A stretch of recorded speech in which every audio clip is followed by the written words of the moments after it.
This is the Nissan Patrol Super Safari, which is basically the 5th generation of the Patrol. The Patrol is now in its 7th generation. This car's code name is Y61 and it's an absolute iconic car. This car is proof that old is still gold. Straight away, let's open the engine bay because it has got gas struts, an old school engine which has 4800 cc of displacement. That's the reason it says 4800 right there. What is this badging here? This is actually the Al Astura edition. 1951 is what it says because that is when the first generation of the Patrol was launched. This is actually written in Arabic, which is a limited edition version which translates to the legend because this car has become legendary now, of course. Massive airbox right here, very old school, and this is where washer fluid goes in. Engine is quite heated up right now somehow. Let's shut this. The design is just amazing. I absolutely love this car. I adore it to the moon and back because it looks just amazing. The dimensions, the size, everything is just awesome. 3-part grille, massive Nissan logo here, openings in the bumper. You can see a lot if you go down because obviously a lot of stuff is open right here. In fact, this seems to be a towing hook. Probably it is not because it's heated up as well. You get 2 parking sensors at the front. These are the lights which are all halogen, blue tinge on the inside. This is the parking light, this is the main light, this is the indicator, and this is the fog light which actually has a chrome surround as well, which is quite interesting. What a design, absolutely lovely. If you love old school, you will definitely love this car. The tire size here happens to be 275/65/70 Bridgestone Dueler HT tires, so highway tires on this car. You can actually manually lock the hub here, and the alloy wheel design is also quite nice. You can see the ground clearance is a lot. It says 4800 VTC, which is basically the engine technology. They actually wrote VTC here. I'll explain all that when you're driving this car. Again, the limited edition badging has been given here. And straight away, I'm actually going to get inside because this car happens to be a 7-seater. So this is all the way ahead and as upright as possible. This is all the way behind and as reclined as possible. So that is the minimum and maximum legroom and minimum and maximum comfort in this car. Getting in and out is not difficult because you have a side footstep here. Let me put this seat up, and there's a lever here which is actually difficult to access when, okay, this is not the best way to do it. How do I access this lever? Yeah, the seat has to be ahead to do that, and this is almost impossible to push with one hand because it is so stiff. So here I pull it and now it's going to collide with this thing. Now I can push this up and get inside to the rear seat. This is actually to operate the jack of the vehicle, and this is a panel which has been removed from the center console where the wireless charger has been added. Dude, what the f? Toe strap which I've actually bought, not me, someone actually has bought it because he always keeps getting stuck. Space at the rear isn't that good because you sit in a knees up position, and yeah, underside support is horrendous. Meanwhile, headroom seems to be just about adequate. There's a light here in the center, AC vents which kind of remind me of the Toyota Innova, handle to hold on to, window area is large, some storage space here, but it gets an ashtray right there, which is quite crazy. No ashtray here, but you get a power socket. There is no USB charging socket in this car. This is to slot the seat belt, obviously. Space is really very bad. I'll show you how bad it is. Now you can see there is not much space. So this car is a makeshift 7-seater. It's more of a one second, how do I figure this? Yeah, it's more of a 5-seater. Push this and there it is. Now let's get out. This thing actually comes down, so it's a nice thing to operate, obviously. And now I am out of here. There are no door pockets at the rear, which is quite surprising. There's a speaker here, obviously. Nice treatment right there. This is for child lock. Yeah, it says it in Arabic, so they have tried to keep it as regional as possible, focused on the GCC market because this limited edition is only available here. This strap helps you wrap everything around the seat so that it does not move when you put it in that position, and then you can lock it from somewhere here. Just going to push it behind. I'm going to push this behind as well, and then I realized that I do sit up in a knees up position because of which under thigh support is not the best. Little bit scooped out. You get magazine holders here, AC controls right here. Let me turn on the blower.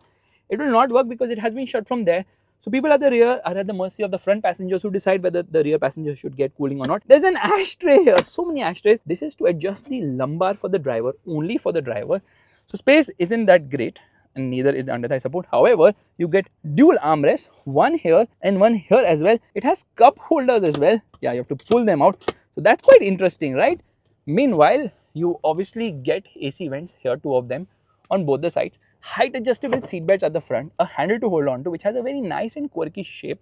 It says for first row seat only, so you don't remove the headrest and put it in the rear seat. The dashboard is old school, classy. However, it has been updated now with a lot more features, thankfully. You get this tan finishing here, so leather has been added as well, and the car feels robust for sure. You also get a banana peel right here because the door pockets are massive at the front. Khaiga kela. 4-way power adjust for the passenger. You get a fire extinguisher here, and the glove box, which is lockable, isn't that big, unfortunately. It has only 2 airbags. Yeah, there are no side airbags in this car. Let's get to the rear. Before that, let me show you the special edition badging has been put here as well. Meanwhile, you have got 2 fuel tanks. This is the sub fuel tank. This is the main tank, which obviously operates with a touch of a button, which I'll explain when we are driving this car. It says Super Safari. It has these nice stripes. It has this dual tone paint job as well. There's a rear spoiler and it has the Super Safari badging along with this limited edition motif. The design of the rear is just amazing, and of course the indicator is placed right below. This is actually not the rear fog light. This seems to be a reflector because this is the rear fog light, this is the main light, and I'll show you the indicator as well. So 2 parking sensors at the rear. You get this towing hook, which is very robust. Spare wheel, I don't know what it is because you have to put a key inside to unlock it to see what it is. It says Super Safari right there. You get a rear wiper washer, a high mounted stop lamp. This is where the indicator is. Where's the indicator? No, the indicator, okay, yeah, the indicator is actually here. Why am I getting so confused? What's wrong with me? And this has a split tailgate. Before that, let me show you the camera. It is positioned very offset here, so it doesn't really give you a good view of what's behind. Super Safari badging, and this is the exhaust.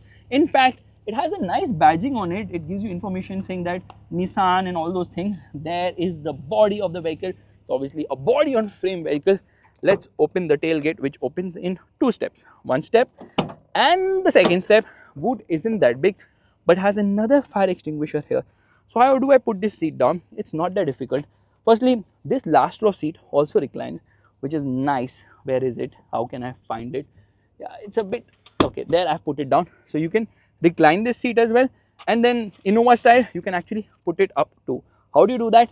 There is this lever. You pull this and lift it, and after lifting it you slot this on the top, and once this has been done, obviously the boot carrying capacity increases dramatically, making this car a very big people mover, not really a luggage mover for sure. Oh my god, it feels so robust when you shut the door. In terms of length, this car is almost 5.1 meters. The wheelbase, well, that's almost 3 meters, and the design is absolutely lovely. Bring old cars back, please, because I love this car. It is just so amazing. They also have a 3-door version, which is actually the short wheelbase version, which is 600 mm shorter in terms of length and wheelbase, but that's more capable off-road because shorter wheelbase obviously helps when you go off-road. It has an antenna here, which you have to manually remove like this for the radio system. So old school, so classic as well. Let me step up here and show you the roof as well. Yeah, this sunroof seems a bit too basic. Let's get inside. There's no keyless entry. 8-way power adjust for the driver. Lot of information written here. Massive door pockets and only illumination on the driver side. Again, the controls feel robust. Every button you press in this car, you feel you have pressed something for sure. And you get a dead pedal there, thankfully. This is actually for the fuse box, and this is for the headlight leveler. This is for the intensity of the instrument cluster. This is to adjust the mirrors, which is in a weird position that it took me some time to actually figure that out. Seats are actually nice and comfortable. It says Super Safari right here, and the dashboard has a lot of hard plastics. Let's firstly shut the indicators. Let's shut the door. Listen to this, okay? Oh my god, that's robust. There's a handle to hold on to. There is no mirror here, but there's a ticket holder which has been added aftermarket. Obviously, later they've added it on both the sides. There's a mirror on the co-passenger side. Lights on the top. Let's actually open the sunroof. I press this button and there it opens. Okay, I have to keep it pressed. Okay, it doesn't work like you just press it once and it will open. No, you have to keep it pressed. That's how old school it is. Let's shut this. A sunroof in this car is actually a boon. Trust me on this, because it brings in a lot of airy feeling, especially when you're going sideways off-road. No auto dimming mirror. There's actually a sunglass holder right here, and there's a wireless charging pad, which is super cool. There's some storage space here as well. Lot of buttons. This is for hazard lights, this is for the front defogging, and this is for the diff lock. And whenever you turn on this screen, which is an 8-inch screen, very aftermarket obviously, so low down that you can't really see it most of the time, it tells you driver is not allowed to operate head unit while driving, and do not watch video while driving, and all those stupid things which it tells, which is like kind of obvious obviously. Now I can change the light mode here. You won't believe it, this car has got Miracast, using which you can actually see videos streaming it from your phone, because it's sort of a mirroring of your phone, which is just amazing. Well, Nissan made 3 big mistakes in India, and that is the reason for their failure. It was almost like they... Yeah, I was watching my own video. Call me narcissist, but it is what it is. There's a USB here which actually connects to Apple CarPlay and Android Auto, which are there but wired, but still it's there, which is quite amazing honestly. Audio quality is also very decent for this kind of a car.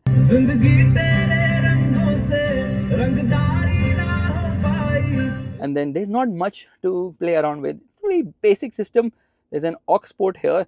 It's basic, but Apple CarPlay is like, wow. It is not a capacitive touch, it's a resistive touch, so it's not the smoothest to operate, but gets the job done. This is the lever for the 4-wheel drive system. This is for the parking sensors. This is for tire pressure monitor. Yes, it has a tire pressure monitor. This is for traction control. There's some storage space here. Gear lever has this chrome treatment to it. There's obviously an ashtray here. This is the cigarette lighter, which I have removed from right here because there's no USB charging sockets. How do I charge my phone? Well, that is the only solution. This is for the cool box. This is the cool box right here. So yeah, they have a cool box wherein you can fit in 500 ml bottles as well. This is for the rear cooler, and this is for the sub tank. When you activate this, it will move the fuel from the sub tank to the main tank. That's kind of nice. I definitely like this option because that's a 40-liter sub tank, 90-liter tank in this car. You can opt for a 90-liter sub tank as well, which is very, very practical. Super Safari badging here with this chrome and this design, which I don't think you are able to see clearly outside the car. Climate control, air conditioning, sort of. Air conditioning is actually a very good chiller. So yeah, it says rear cooler is on. Air conditioning was off earlier. And let me just shut this. Yeah, I love the air conditioning on this car. Simple buttons, everything makes that reassuring sound as well. You get a physical handbrake too. And there's a dummy button. I don't know for what. For dummies. But probably you can add a lot more stuff to the car. Now the steering wheel is actually adjustable, but oh my god, it's so hard. That's what she said. Still not moving. Yeah, it is adjustable only for height. That's it. It doesn't adjust for reach. And you've got buttons on the steering wheel. Firstly, the steering wheel actually feels like that from a truck. Probably it is from a Force Tempo Traveler because I drove the Gurkha recently and it kind of feels very similar as well. Cruise control is there. Buttons for audio system. So steering mounted audio controls, which is just amazing. Here it tells you the vehicle number. That is also given here. So good attention to detail in this car. They have actually tried to uplift the car's features by adding a lot of stuff, and there's nothing which is missing here, which actually makes me want to buy this car. That's how amazing it is. The instrument cluster is so classic. I love it. This is the fuel meter, telltale lights here. Okay, some of the lights are actually on right now. They shouldn't be. That is the speedometer, and here you get twin trip meters along with the odometer as well. That is the tachometer of the vehicle, gear position indicator and the temperature meter, and again some telltale lights. It's a very classic cluster, absolutely lovely. And look at the way the engine revs all the way to the red line in neutral. There is no soft limiter here because this is all about the feel, and in terms of feel, this car is amazing. Let's get into reverse, and you will notice that the reverse camera definitely sucks because you can't really see much. Yeah, that is the reverse parking camera. It's so offset now, it doesn't show you what you want to see. Let me get out of reverse. And this screen is decent, yeah, but using Miracast is a pain. You have to try and touch, and it's so small and it's so bad, and your fingers need to be smaller than what they are. So that's horrendous. But a wireless charging pad in a car of this kind is just something which amazes me. How is it to drive? Because it's all about the feel. Let's go. Alright, let's start driving. This is the key of the car, which is very old school. Unlock the car, lock the car, and I love the fact that I have to actually insert the key to turn the car. No clutch lock, none of that. Super duper cool. Let's turn off the air conditioning. Let's actually come into drive mode. Let's turn off the traction control. Just press it once. Traction control is shut off. Left foot on the brake, right foot on the accelerator, revving the motor. First and foremost, let me get into neutral and show you in parking. It revs all the way till the red line, which is slightly under 5,500 RPM. In neutral, there is no soft limiter, which is the beauty here. And straight away into drive, revving the motor, revs to 2,000 RPM, and off we go. It's very slow revving, yeah. It's very sluggish as well. It's not very fast. 5 seconds to go from 0 to 60 kilometers per hour, which is extremely slow. Will it hit 100 on this stretch? Oh my god, there's a lot of speedo error as well. 13 seconds to go from 0 to 100 kilometers per hour, which honestly is extremely slow. Yeah, this car is quite sluggish because of the weight and the old school engine. So what engine powers it? Okay, there's a lot of body roll around the corners as well. So not very enthusiastic an engine. So yeah, that's a bit of a problem here. Okay, it always gives me this warning, which is kind of pointless. There's some rattle coming from behind, obviously, and my bag is also sliding here. This car came with multiple engine options. Both petrol and diesel engine options were offered here. Yeah, so many engine options, but the 4.8 liter stayed for the Super Safari. So what is exactly the Super Safari? In 1997, they came up with the 5th generation of the Patrol, which got discontinued in 2010 when the 6th generation model came, which was on sale for like 14 years, and the latest generation model, the 7th generation, was just announced like a month back or so. What happened was, people in the GCC region, which is Middle East, they still wanted the older Patrol. So Nissan launched it in 2016 as the Super Safari, and they bought in with the 4800cc engine, which is basically a naturally aspirated motor, no turbocharging, no asthma for this engine. It does not have any electrification. Obviously, it's very old school. It has just 281 horsepower. It's an inline 6-cylinder motor known as the TB48DE, which was designed way back in, yeah, you guessed it right, 1987. It started life off as a carbureted motor, so that is extremely old an engine, but it makes 451 Newton meters of torque, which comes in at 3600 RPM. So it doesn't have the grunt lower down, doesn't have a top end either. The mid-range is good though. I'll not deny that fact that the mid-range actually feels nice, but this engine is a fuel guzzler. You drive it around 90-100 kilometers per hour on the highway, 10 to 12 kilometers per liter what it will give you, but drive it faster, it drinks fuel like crazy, 4 to 5 kilometers per liter. Thankfully, we have massive fuel tanks. So there's obviously the 90-liter tank, and the sub tank is 40 liters, which you can extend to 90 liters. Yeah, you can opt for an extension, a bigger tank as well, if you really want to do the Super Safari. Left foot on the brake, right foot on the accelerator, and off we go. Come on now, don't disappoint me. Now this engine obviously is a DOHC motor, and the internals are so strong that it is easily modifiable all the way to 2000 horsepower. You'll see a lot of Super Safaris which are doing like really fast numbers, because this engine has the capability to be modified 13 seconds to go from 0 to 100 kilometers per hour, which is extremely slow and not impressive at all. It also comes with the option of a 5-speed manual gearbox. This is a 5-speed automatic, which is very slow with shifts. It takes its own sweet time, and you can see the car is struggling. I can feel I'm fighting against the wind because there's a lot of wind resistance as well. Aerodynamics is not the USP of this car, and because I'm giving the car the beans, somehow the ABS light has shut, thankfully.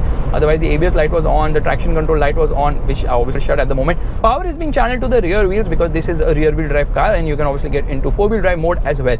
So to drive, it's actually a handful. Ride quality is actually decent in spite of the fact this is body on frame. It has got coil springs, no leaf springs here thankfully, but the ride will obviously be good on such roads because the roads are super duper smooth, so you cannot really complain here. Ground clearance is good, approach angle and all those things quite impressive here, so not much to complain about as far as the drive experience goes. However, handling is a handful. Firstly, there's a lot of body roll. The steering doesn't feel like that of a car, it feels like that of a ship. Yeah, I'm feeling like I'm driving a ship. It's very heavy, it has no feel, no feedback, it's very lackluster as well. You can feel the roll. I just turn it like this, there's so much roll. By the way, Nissan also launched a pickup version of this car, yeah, of the Patrol back in the day, because the Patrol is actually a car specifically for smaller markets like Middle East, Africa and all those countries. It's not sold in developed markets. Okay, it's sold as the Armada in the US, the latest generation. This Super Safari was brought back to compete with Toyota's LC70, the Land Cruiser, which obviously is a fantastic car. Now we're going to go around the corners so that you can feel as much roll as you can in your life, because I have to really slow down. I feel very uneasy around the corners because there's so much roll. This tire noise as well. Can you hear the tire noise? Yeah, this just makes too much tire noise, and it does take some effort to drive this car. Wipers work brilliantly well, but I don't know why the wiper was stuck there. So yeah, this is not a very practical car, but it's a car which really appeals to you. It's a very desirable car. In terms of desirability, this car is hard to beat because it has a soul. It feels like you're driving something which is made to be driven, not made to be a gadget, and that's something which will make you love this car. This steering wheel is not a hydraulic unit, it's an electrically assisted one, but kind of feels hydraulic because it just feels so heavy. There's no feel, there's no feedback, and the braking performance is also very lackluster because the weight is too much, and obviously it doesn't have good brakes. Yeah, you want to see the brake test? Here we go. A lot of sound everywhere. Oh my god, it moves. Now is the time to go off-road. That's the reason I've deflated all the tires. I come into drive mode and we are going to keep going ahead because till 40 kilometers per hour, once I get into neutral, I can actually shift on the fly. Yes, I've activated 4-wheel drive right away. So this car was launched in 1951. This is Nissan's longest running nameplate. Okay, I think we are in 4-wheel drive mode right now, which means it's time to start going off-road. Before that, let me actually turn off the traction control as well, and we shall enter from here. Now just keep the momentum up. Because of the deflated tires, the contact patches obviously increase, which means this car will be absolutely comfortable. We are in 4 high right now, don't have to be in 4 low because we are going to speed up a bit. So like I was telling you, this car is the longest running nameplate for Nissan and was launched back in 1951 as a rival to Jeep's Willys. Yeah, it's a rival to the Willys Jeep. First generation obviously looked very much like a Willys as well. And I love the way this car is so comfortable over the worst of roads. Like, it actually shines off-road. On the road it kind of sucks, but off the road it is absolutely brilliant. It drives supremely well. You can take it wherever you want. It doesn't hesitate at all. Okay, a little bit more throttle to keep it going. In Japan, it's actually known as the Nissan Safari. It actually started life as the Datsun Patrol because that time Datsun was bigger than Nissan. Actually, they started off as Datsun, which is another big fat historical topic to talk about. But right now, here on the dunes, it is absolutely fun. Okay, don't get stuck, baby. Don't let me down. Yeah, steering is super duper heavy, but this car is supremely capable. I can punch it hard and just fly wherever I want because it captures all the dunes with like effortlessly. That is how capable it is. It's just amazing the way this car drives off the road. Mind-blowing to say the least. Yeah, that is the fun of having a traditional body on frame platform 4-wheel drive vehicle, which is just at ease even in the worst of conditions. Just look at it go. It doesn't struggle one bit, and you can take it wherever you want. Just minor throttle inputs and the car absolutely glides through. That is how effortless it is, and naturally it has to be effortless now because at the end of the day I'm driving a very capable car. Ground clearance is good, or has to be now. Ground clearance will be amazing here because it's a traditional car in the real sense, and it's about the feel. Yeah, there are some rattles here and there, but this car is all about the feel. And in terms of feel, it is absolutely mind-blowing because it just feels amazing to drive, honestly. What a beautiful car. It is the traditionalness of this car, which is the reason why people here in the UAE wanted it back. In the Middle East, people were like, get us the Super Safari back. We just love this car. The price here is around rupees 40 lakhs, which is extreme value for money because the Fortuner costs similar money here, which means for Fortuner money, you're getting something which is really old school and super capable as well. Get into the throttle a lot, and then I can absolutely go drifting too. That is how amazing this car is. Super duper fun. Oh, yeah, baby. But obviously, these tires are not meant for sand. So if I stop here, I'm definitely going to get bogged down. Don't do too many steering inputs. You have to be very careful of where you're going, how you're going. So certain things you have to definitely keep in mind while driving this car. Otherwise, you will get stuck. And then once you get stuck, you don't have to worry because obviously it comes out also very easily because Nissan is obviously thought about all this and more. But on their website, they don't say that when you get stuck, you will be able to get out very easily because of the tow hook. They say that you can tow out dead vehicles or something of that sort because at the end of the day they have to emphasize on the capability of this car. And on the road it's not spectacular, but off the road it's an absolute brilliant machine, especially if you want to do dune bashing. It shines, and how. Yeah, that is a real USP of this car.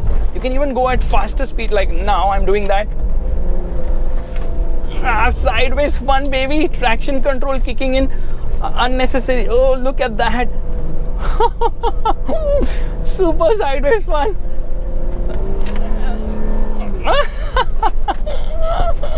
And this is right now in 4-wheel drive. If I put it in 2-wheel drive now, this car will become even more dynamic, even more mental. Yeah, you can up the pace. I've upped the pace right now because I like life is too short to drive slow cars or to drive slowly. Get to your destination fast. Oh, I see a big nice incline there. I shall take it. Why not? And here we go. Yo, baby. Spectacular. Will that mountain be climbed? I think it will do it very easily, but do I need to? Probably not. So as I see it, the Nissan Super Safari is an absolute beast of sorts. What a machine. What a machine. What a I absolutely love it. If you like this video, make sure to give the thumbs up. That's the like button, and also subscribe to the channel by keeping the throttle high. Now I'm actually drinking a lot of fuel. There's obviously manual mode here as well, which will not hold on to a gear, is what I believe. Now I can't drive it on the tarmac anymore because obviously I have tire noise here and there, because I have I've reduced the tire pressure a lot, so fuel is dropping at an alarming rate because I'm driving this car off-road now. Oh, that's a big decline. No problem here for the Super Safari. If you like this video, make sure to give it a thumbs up. That's the like button, and also subscribe to the channel. I will see you guys in the next video real soon. Oh my god. Yeah, I was expecting that. Bye bye.